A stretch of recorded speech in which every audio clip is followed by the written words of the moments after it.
Okay, good morning. I'm just going to give a little update because it's been a medical week and it's been a little while since I've had so many medical appointments. Basically, I think the medical system is driven by the school system, and September seems to be like a really busy month.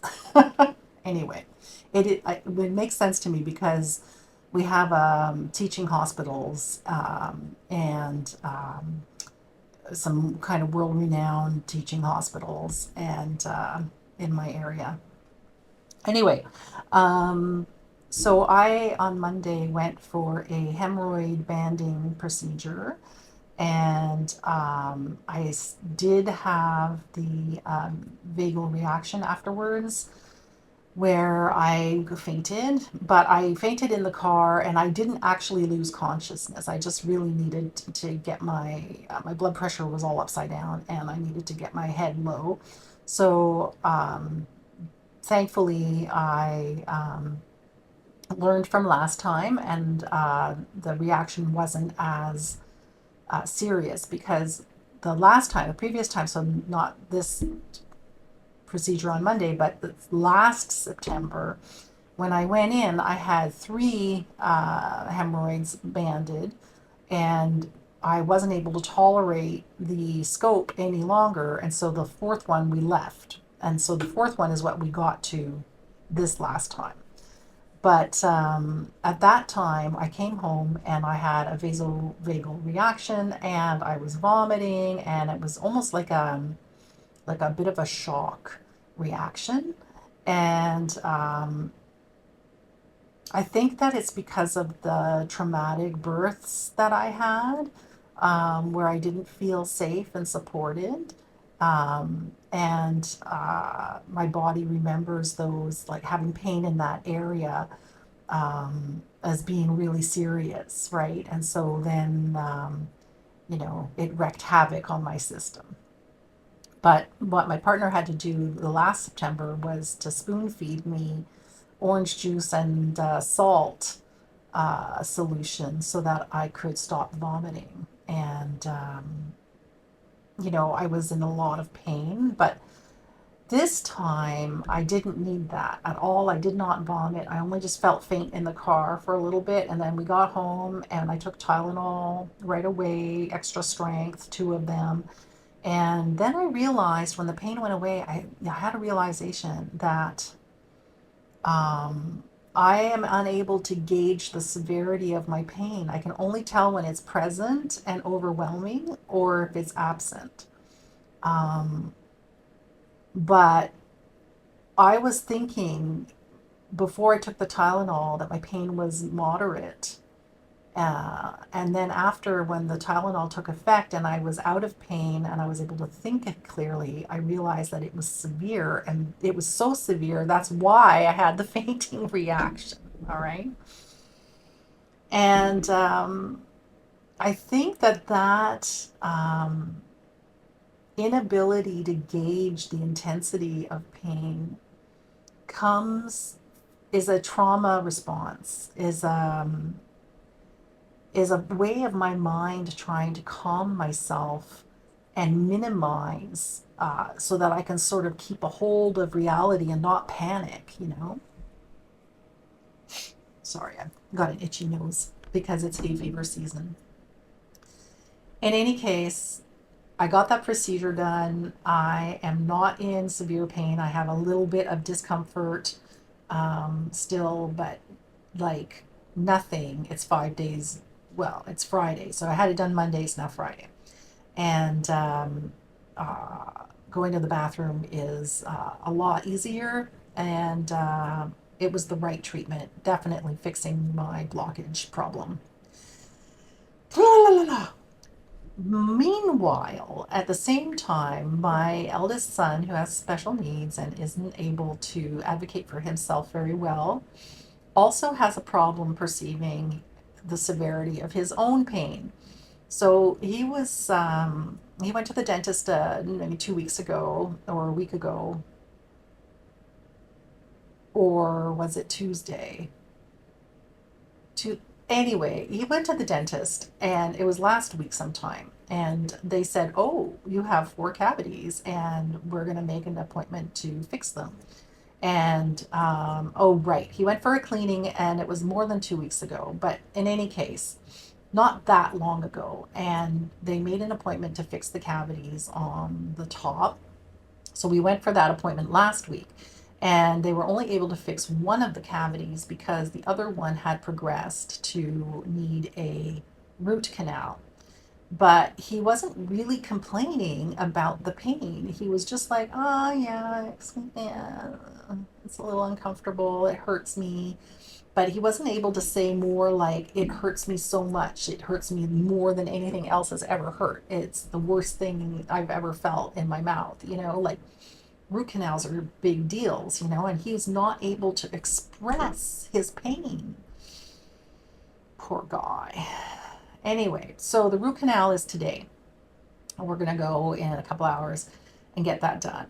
And then afterwards, he's going to need pain medication, of course, because he can't express it. And so I'm just going to give him the pain medication because not being able to express it is not the same as not feeling it. And I've just had that experience myself. Unable to express it, unable to put into words or to even gauge how severe it is. All I knew was that it was too painful. It was too much. I stopped talking. I was quiet. I kept putting my mind elsewhere, like I'm going to be home, I'm going to lie down, it's going to be better, but I couldn't overcome it with my mental strength. And that pain is too much pain. And that is where my son is right now. And he's unable to express it. Not only can he not gauge it, but he can't tell me either. So I'm going to take care of him, and I'm continuing to take care of me. And, there's more fillings to be done, but they're not emergencies. And let's see, is there anything else medically going on with me? Not really. Oh, right. So seeing the colorectal surgeon who was able to do the banding, he was following up. Did you go for the embarrassing test that I want you to go for? I think it's called a dephocography. I might be saying it wrong. And no, I didn't go. So now I've got an appointment to go. Now, last year we didn't have insurance, so that's an exam that's not covered by insurance. And that is a problem because I couldn't go. It's a $600 MRI of me pushing gel out of my rectum. And what that's going to show the doctor is there an internal muscle problem or organs blocking each other? And that's important because I have a piece of mesh in there holding up my urethra so that I'm not incontinent, bladder leaking, which I was for many years. And but that sometimes can get in the way of effectively clearing the bowel. And I have felt that there is a problem.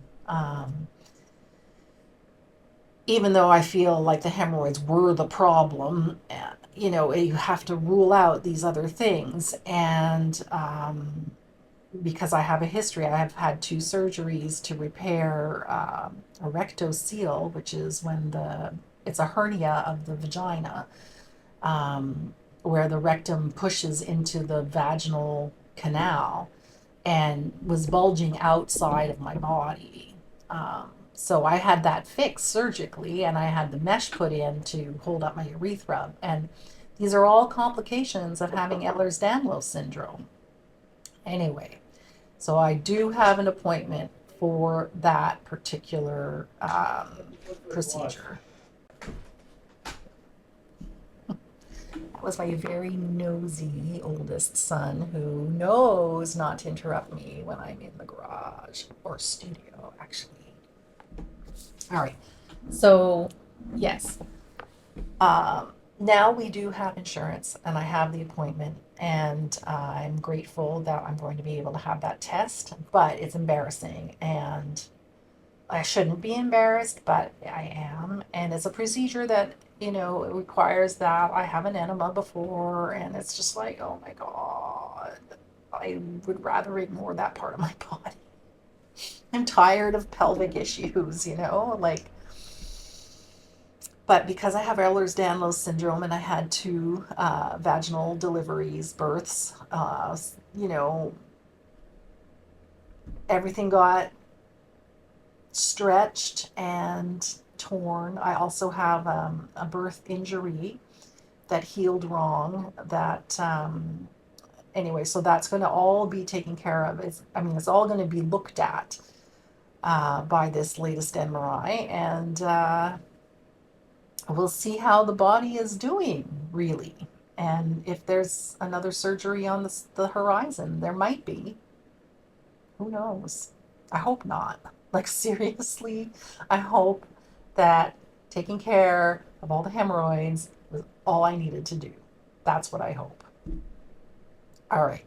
So, sorry for the TMI. This is life, medical life with a chronic illness, and c'est la vie, right?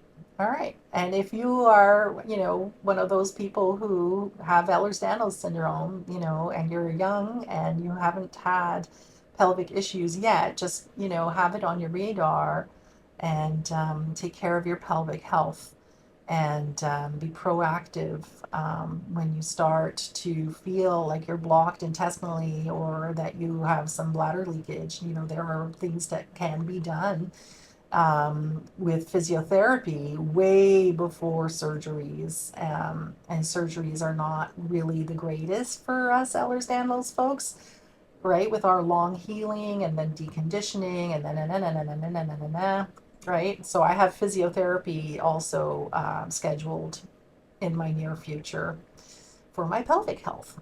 And you should too, because even the guys, there's things that can be done that can keep your innards where they need to be. All right. Take care. I hope you have a good day. Bye now.